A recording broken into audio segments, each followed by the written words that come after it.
Probably dinner time or close to it wherever you live in this country tonight. And if you look in your fridge, there's a good chance that there's something there from Tyson Foods with its incredibly recognizable logo. But in Lexington, Nebraska, Tyson meant a paycheck, a house payment, a family's plans for tomorrow. This plant right here was the heart of the town for decades. More than 3,000 people work there. That's nearly 1 in 3 residents in Lexington. And now those doors are closed, leaving thousands of families wondering what comes next, and a state with losses north of $3 billion annually because of it. Joining us now is Republican Congressman Adrian Smith, great state of Nebraska. This is happening in his district with us tonight here on the Hill. Congressman, I know this is of huge importance to you. I thank you for joining us. I was reading today the first yes, of course, the First United Methodist Church in Lexington. 65 members there. Now it's just 14 because of this plant closure. Can you explain what this means for your part of Nebraska and what, if anything, is being done to help the folks there? Well, certainly I'm concerned about the community. It's devastating to the community. Sadly, Tyson Foods made this decision. I struggle to think it was the best decision, but looking forward, I've really emphasized how important it is that Tyson avail the facility for sale to the next occupant, hopefully. I get questions about its availability, and so I try to forward that information to the city leaders, and hopefully they can innovate a way forward. But we need Tyson to be a willing seller for the property. Tyson Foods statement: we are currently assessing how we can repurpose the facility within our own production network. I'm guessing, Congressman, you don't agree much with Chuck Schumer, the top Democrat in the Senate. But he wrote a letter to the Ag Secretary Brooke Rollins saying that they need to, quote, act swiftly to pressure competition, help bring prices down for families and farms, and save jobs.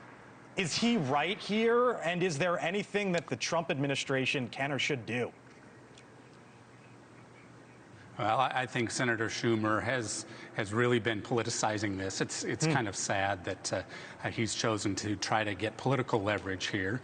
What we need to do is look at what are good policies moving forward to make sure that the community can land on its feet and be resilient with all of this. I think there are some good signs of resilience, but clearly this is a painful situation, and it's not something to politicize. Has the administration told you that they're going to address this in any way?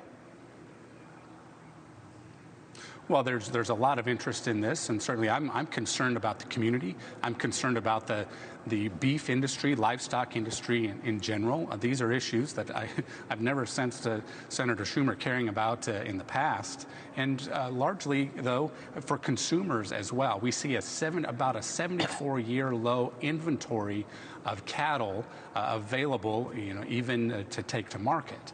So there are dynamics here that I hope we can work together to address, and keep in mind, though, the impact to producers. That's very important. Without them, we don't have available food supply, and ultimately to consumers as well.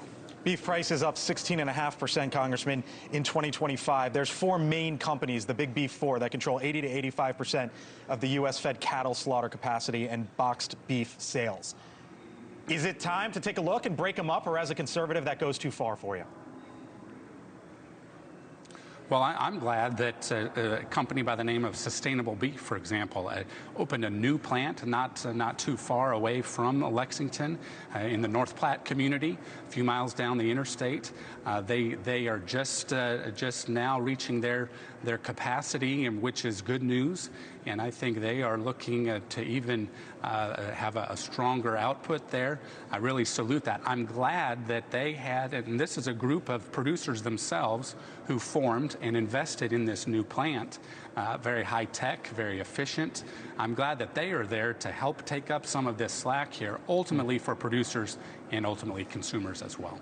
10,000 people again in Lexington, Nebraska, 3,200 jobs lost there as a result of this. Congressman Adrian Smith represents the area there with us tonight here on the Hill. Best of luck. Keep in touch here and let us know what happens, Congressman. Yes, thank you so much for having me on.